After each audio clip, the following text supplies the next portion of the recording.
On April 17th, 2024, Real Madrid goalkeeper Andre Lunin made a decision that might have changed his career. He made the decision to do absolutely nothing. You see, Real Madrid had signed Lunin from Ukrainian club Luhansk in 2018 for 8.5 million euros. But joining the biggest club in the world as a teenager meant limited playing time. For years, Lunin found himself warming the bench and fetching water bottles for first choice keeper Thibaut Courtois. But all that changed last August when Courtois suffered an injury tearing his ACL, which would push Lunin into the spotlight. Despite facing fierce competition from Real's other backups, the Ukrainian won the starting spot and excelled, with Madrid only losing one game in La Liga under his watch. But really, it was the Champions League where Lunin would truly make his mark. Let's return to April 17th, a cold clear night in Manchester, England. The perfect conditions for two of the world's best teams to go head to head. Reigning European and world champions Manchester City versus the most successful team in football history, Real Madrid. A true showdown to determine the best from the best. But after over 210 minutes of back and forth action, neither team can be separated and the game remains a stalemate. This can only mean one thing: penalties. I think every football fan secretly loves penalties. Yes, they might be a bit artificial, but the pressure, drama and tension they create are unmatched. Unless, of course, they involve your team, then it's a nightmare. As the shootout begins, a hushed silence falls over the Etihad Stadium, as Manchester City fans prepare to have the most nerve-wracking 10 minutes of their life. They watch with bated breath as 5 warriors from each team, chosen for their precision and nerve, step forward to face the ultimate test of composure. First up is Julian Alvarez, a player with a solid penalty record of 7-1. He steps up confidently and slots the ball home, 1-0 City. Next is the former Ballon d'Or winner, Luka Modric, Madrid's midfield rock for over a decade. If there's one man you'd bet on to stay calm, it's him. But surprisingly, Modric misses. The score remains at 1-0, and for Madrid, the situation already looks grim. With just 2 penalties taken, City's win probability is already up to 77%, and if they score their next penalty, it jumps to 84%. There is still hope, however. If the next Manchester penalty is saved, that probability plummets to 58%, giving Madrid a much more manageable task. Bernardo Silva is the one to step up next. He places the ball on the spot and locks eyes with Lunin. The tension is palpable. This moment is crucial, not just for the match, but for Lunin's career. Which way will he dive? The thing I find fascinating about penalties is how much of it is predetermined. Most of the time, the taker already knows where they're going to put the ball before they even kick it. Sure, there are some specialists who wait to see what the keeper does and make a split-second decision to go the opposite way, but the majority of the time, the attacker has a plan. This is true for goalkeepers as well. Given how close the penalty spot is, it's basically impossible for the keepers to react to the shot in real time. Instead, they usually decide on which way to dive beforehand, and just hope their guess aligns with the taker's shot. A lot of people think it's all guesswork, but there are some who argue that there's a lot more strategy involved. For example, take the 2006 World Cup quarter-final between Argentina and Germany. In that shootout, German goalkeeper Jens Lehmann famously kept a notepad in his sock. This notepad contained information about where Argentine players were likely to aim their penalties. After Argentina's first 3 penalties of the shootout, Lehmann had dived the correct way for all of them, even saving one. This meant that when Germany scored their 4th penalty to make the score 4-2, it was up to Esteban Cambiasso to take the deciding penalty. If he missed, Argentina were out. Just before Cambiasso stepped up, Lehmann could be seen consulting his notes. He then proceeded to put them back into his sock and miraculously dived the right way, winning the shootout for Germany. What's funny is Lehmann didn't actually have Cambiasso's information on his list, which is why he had to check it in the first place. And so really he just guessed correctly. But he did have the correct information on the previous takers, highlighting that there is at least some strategic element to penalties. In fact, there's been serious academic analysis on the topic. Analysis proposing that keepers are approaching penalties completely wrong. Pardon the pun, but let's dive deeper.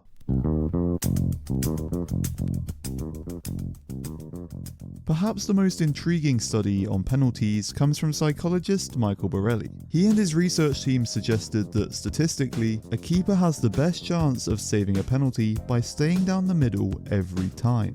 Now, this might sound strange, but hear me out. When a penalty is aimed towards a corner, even if the keeper dives the right way, the shot is often placed so precisely that it becomes unsavable. This is why even when keepers guess the corner correctly, they only save 25 to 30% of those shots. However, if a penalty is struck down the middle and the keeper stays put, they have a much higher chance of making the save, as high as 60%, which is more than double the success rate of diving to the corners. While it's true that shooting down the middle is the least common choice for takers, when you consider the frequency and probability of a middle shot being saved, according to Borelli, staying down the middle actually yields the best results overall. Now, obviously a keeper can't stay down the middle for every penalty. If players know a certain keeper never moves, they'll just aim every shot towards the corners. But the study maintained that keepers aren't staying still nearly enough. According to the research, goalkeepers only stayed down the middle for a mere 2% of penalties. Considering it's statistically the best choice, you have to wonder why this number isn't a lot higher. Borelli's hypothesis is something called action bias. This is the theory that humans will tend to take actions even if acting is suboptimal. In this case, the action is diving. If a goalkeeper dives and doesn't save a penalty, it won't feel too bad because at least they tried, they performed an action. Whereas staying down the middle and conceding a goal in the corner feels much worse because you didn't really try, you didn't really act. Humans tend to act even when acting is unnecessary, because not acting feels terrible. This preference for taking action, even when it's not the best option, could explain why keepers rarely stay down the middle. However, on that particular April night, it would seem that Andre Lunin wouldn't be swayed by action bias. He made the daring decision to stay in the centre of his goal. And wouldn't you know it, Manchester City's penalty taker Bernardo Silva aimed straight down the middle, right into Lunin's hands. I don't think either player knew it, but they had just acted out a textbook case of what Borelli and his colleagues demonstrated years prior. Sometimes the best course of action is inaction. Real Madrid went on to win that penalty shootout, with backup keeper Lunin becoming an unlikely hero through his decision not to act. Lunin's choice was not only inspired, but also reflected a deeper culture at Real Madrid, one fostered by their manager, Carlo Ancelotti. In a world full of precise tacticians and managers who demand total control, Ancelotti often lets his players take the lead. His strength, like Lunin's, is knowing that sometimes doing less can achieve more. In modern football, it's common for managers to have a signature style or formation they've honed over their careers. Take Antonio Conte, for example, who famously uses a three-at-the-back system prioritizing defensive stability and width. Meanwhile, coaches like Pep Guardiola and Jurgen Klopp prefer 4-3-3 variations, focusing on a packed and dynamic midfield. But there's one manager who defies this trend: Carlo Ancelotti. Instead of sticking to a concrete style or formation, Ancelotti adapts his approach based on the strengths and characteristics of his players. He doesn't impose a one-size-fits-all system, but rather tailors his tactics to maximize his team's potential. Ancelotti's managerial journey began as the assistant coach for the Italian national team. He then got his first job at Serie B side Reggiana before moving to Parma, where he became known for his rigorous 4-4-2 style. With the dynamic attacking duo of Enrico Chiesa and Herman Crespo up front, Ancelotti's Parma side secured a second-place finish in the 1996-97 season, which was their best ever league placement, and on top of this they qualified for the Champions League. That summer, Parma sought to improve their squad by adding creative genius Roberto Baggio, a former Ballon d'Or winner. To Parma fans, Baggio seemed like the missing piece to elevate their team to their first ever title. But feeling that it did not fit in with his system, Carlo blocked the transfer. Despite his ability, Baggio would need to occupy a specific kind of number 10 role, and Ancelotti's 4-4-2 would not be able to accommodate this. Although the transfer was basically finalised, Ancelotti ensured that Parma would start the next season without the Italian legend.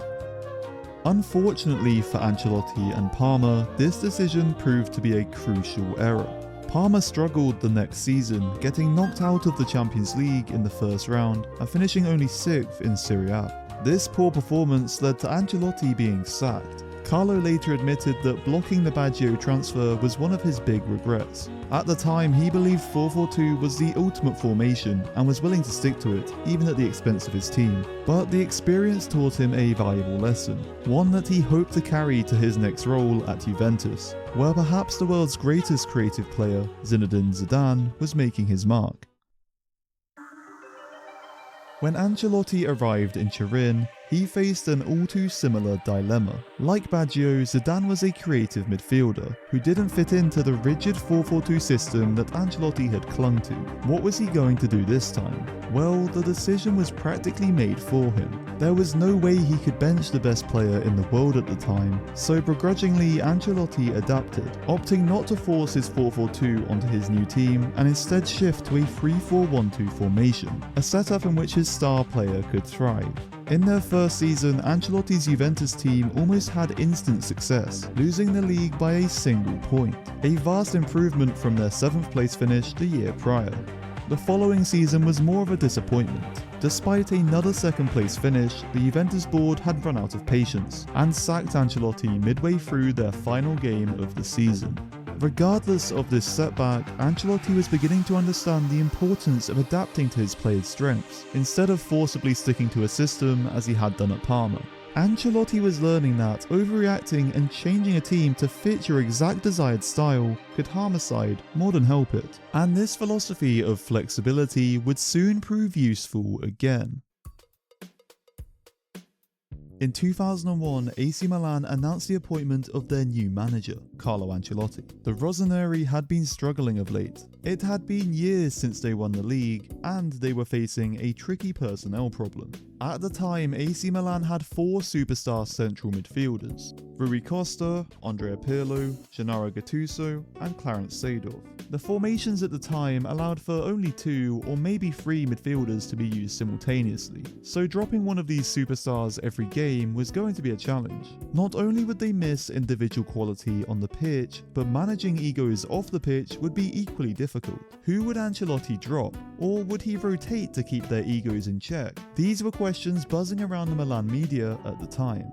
Well, Ancelotti didn't really do anything. He chose not to act. Instead of making a big decision, he simply put his best players on the pitch and let them play. For Milan, this meant playing all of their world-class midfielders at the same time, which was something quite unorthodox. As I said, the popular formations at the time required 2, maybe 3 midfielders maximum, and yet somehow it worked. Ancelotti admitted that he didn't even give them specific tactics, and it was their chemistry on the pitch that led them to naturally form a midfield diamond, culminating in a 4-3-1-2 formation, a setup that has since become synonymous with Ancelotti's Milan. These tactics took them all the way to the 2003 Champions League final, where they faced Ancelotti's former team, Juventus. In the game, Ancelotti deployed his now trademark diamond formation. The match itself was a tight 0-0 affair, but Ancelotti's Milan ended up winning on penalties. Through the simple power of inaction, Ancelotti had now won perhaps the biggest prize in club football, and Milan had a new club legend. You have to wonder how many people would do the same thing in Ancelotti's position. Let's get back to action bias for a second. Most of us, most managers even, would enter a struggling Milan side and feel the need to make changes in order to stamp our authority on the team. Even a younger Ancelotti might have done this. You can picture him storming into the San Siro, ready to implement his beloved 4-4-2, which would mean getting rid of 2 of these superstar midfielders. Midfielders who we now know were key to winning a Champions League final. But thanks to the lessons learnt from his mistakes with Parma, Ancelotti understood the power of stepping back and not making changes just for the sake of it. Ancelotti would continue to stay with Milan, but in 2006 he faced another tough tactical decision. Milan's star striker and former Ballon d'Or winner Andrei Shevchenko was leaving Italy to join Chelsea. Shevchenko had been crucial for Milan. His partnership with Filippo Inzaghi had been a big reason why Ancelotti's 4-midfielder tactic had worked in the first place. Their intelligent runs and link-up play meant that width wasn't required to score goals. However, with Shevchenko gone, this tactic would no longer work. At this point, it would have been easy for Ancelotti to make drastic changes, sign some wingers and revert back to a 4-4-2, but he didn't do any of this. He once again evaluated the players he had, put them in roles where they would succeed, and let them play.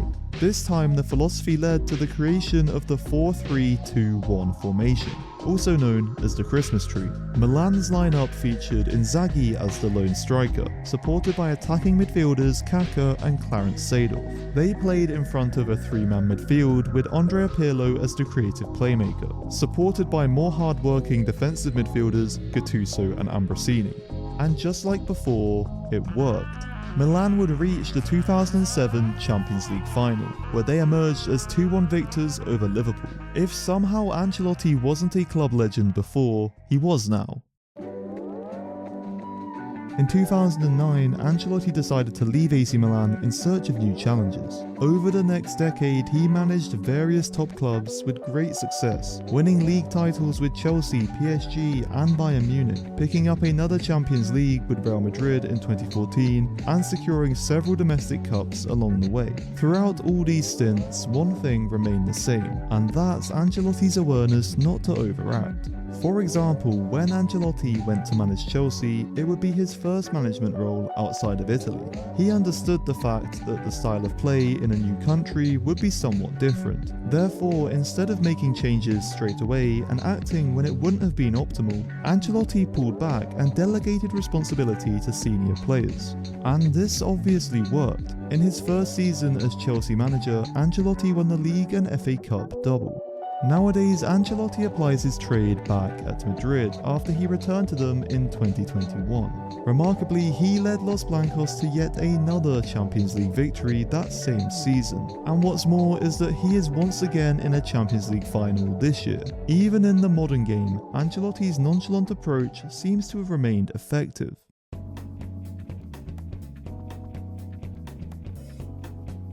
Now more than ever, football feels increasingly robotic, with managers wanting complete control over every element of the game.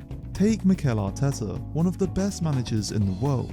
He aims for such uniformity in his style of play that he has outright said that being boring is the goal. And then there's his father, well, his spiritual father, Pep Guardiola. There's no doubt that Pep is one of the greatest managers we've ever seen. However, there's also no doubt that his teams can be very boring at times. Don't get me wrong, I'm not saying these managers are bad, far from it.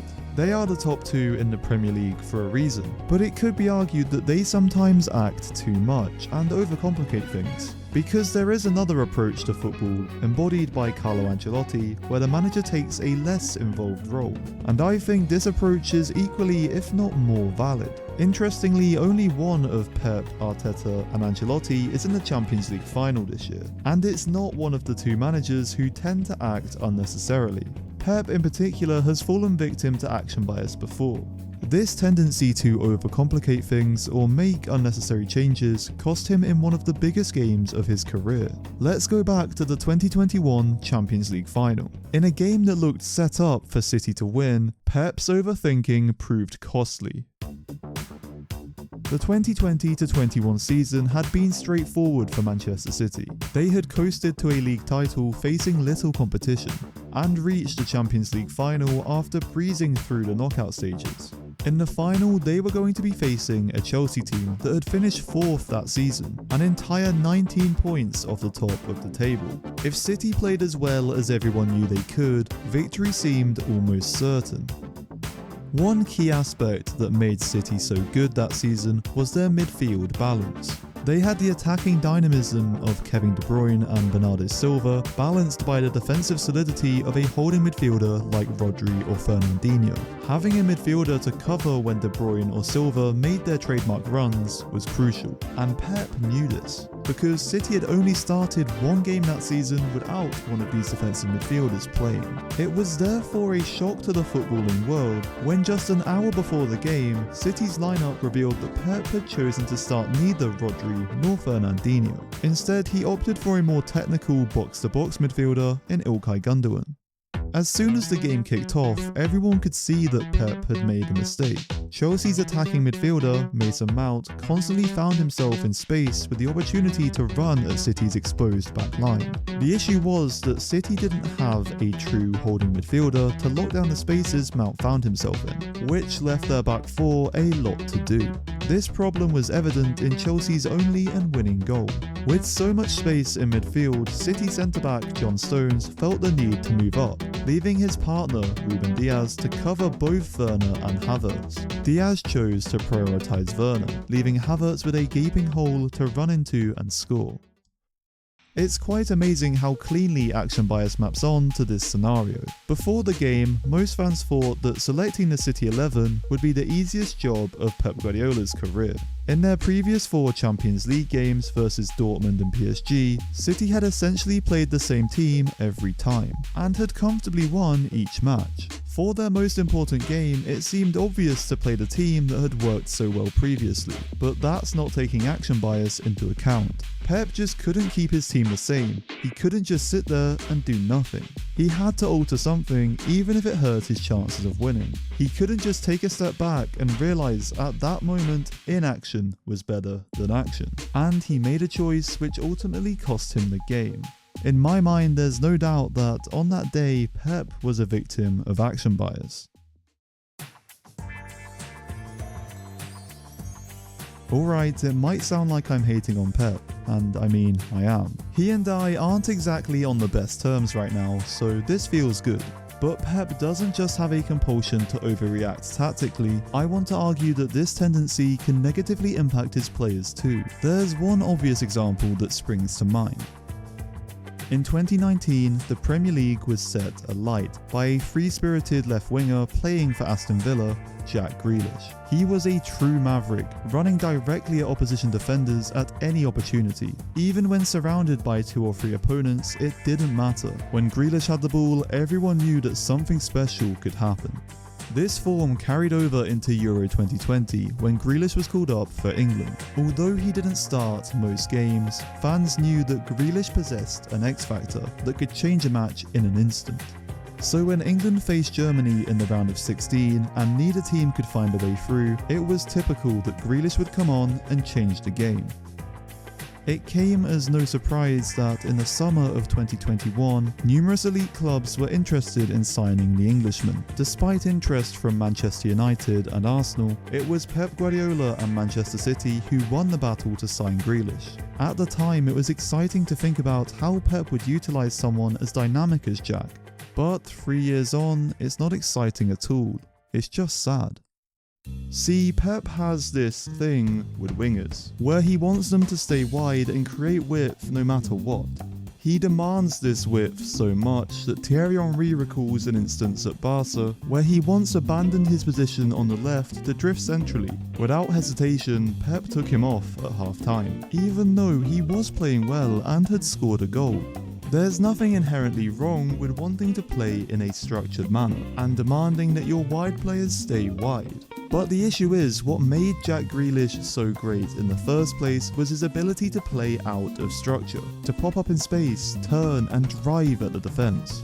Pep's need to change everything, including a player's essence to fit his system, meant that Grealish no longer had the one thing that made him special, his X-factor. Nowadays it's clear that Jack Grealish was a waste of 100 million, and in hindsight, City and Pep made a big mistake in signing him. Once again, Pep felt the need to change something that didn't need changing. Now let's compare this to Madrid star winger Vinicius Jr. When Vinicius joined Madrid as a teenager in 2018, the excitement in the Spanish capital was immense. Before he had even kicked a ball, he was labelled as the new Neymar and Real Madrid's main man. However, the winger found it difficult to adapt to life at his new club and struggled for game time in his first few years. When he finally got a starting spot in 2020, he was really quite bad. So bad in fact that in a Champions League match versus Mönchengladbach, Madrid legend Karim Benzema was recorded telling left-back Ferland Mendy not to pass to Vinicius because he was, quote, playing against them. And to be honest, it was partly true. At the end of the season, despite playing 49 games for Madrid, Vinicius only had 6 goals, and it looked as if the Brazilian was about to be labelled a flop. That was until Ancelotti came back to Madrid in the summer of that year. And well, Ancelotti did what he always did. He surveyed the players he had inherited, and instead of trying to change or mould them to fit a certain system, he just played to their strengths. Vinicius still had raw talent. He was agile, could dribble, and was fast as lightning. So Ancelotti decided to adopt a more counter-attacking approach, where Madrid would sit deeper and hit teams on the break, allowing Vinicius more space to operate and use his breathtaking speed. And well, it worked amazingly. In his very first season under Ancelotti, Vinicius more than tripled his goal tally, scoring 22 goals and notching 20 assists. What's more is that season Real Madrid made it to the Champions League final. And you know who scored the winning goal? You guessed it, Vinicius Jr. from a Real Madrid counter-attack. When looking at Grealish and Vinicius side by side, it's evident that Ancelotti's approach appears to have worked better. Once again, this time on a player level, doing nothing can sometimes be the best course of action. Now perhaps we could say that Vinicius was always a better player than Grealish, and maybe that's true. But if you swap the two around and gave Vinicius to Pep and Grealish to Carlo, do we think they would be the same players as they are today? I'm not so sure. Pep is known for meticulously moulding his players, often being referred to as a control freak. His players are sometimes even called robots because of his precise instructions and rigid tactics. However, for players like Vinicius and Grealish, it feels like doing nothing and letting them play more naturally made them perform at their best. In fact, for Vinicius, actively stripping away tactics and just letting him face his man in an isolated one-on-one benefited him even further. This highlights a broader point. Whilst doing nothing is oftentimes the best course of action, other times actively taking something away is even better. And it's no surprise that we humans struggle with doing this even more than doing nothing. A lot of researchers suggest that the reason humans struggle so much with taking things away is down to a bias coined subtraction bias. Linked to action bias, this is our tendency to add complexity rather than simplify, even when subtracting might lead to better outcomes. This bias appears more than you might expect. Scientist Lydie Klotz presented the perfect demonstration. In an experiment, participants were given an itinerary for a tour of Washington, D.C. The schedule was absurdly overstuffed. In total, it was 14 hours, hitting more than a dozen destinations. When asked by researchers to improve it, only a quarter of people thought to subtract any activities. Most tried to reorganize and rearrange the activities for more optimal travel time, completely blind to the impossible day of sightseeing that lay before them. In fact, many participants even decided to add to the ridiculously long day.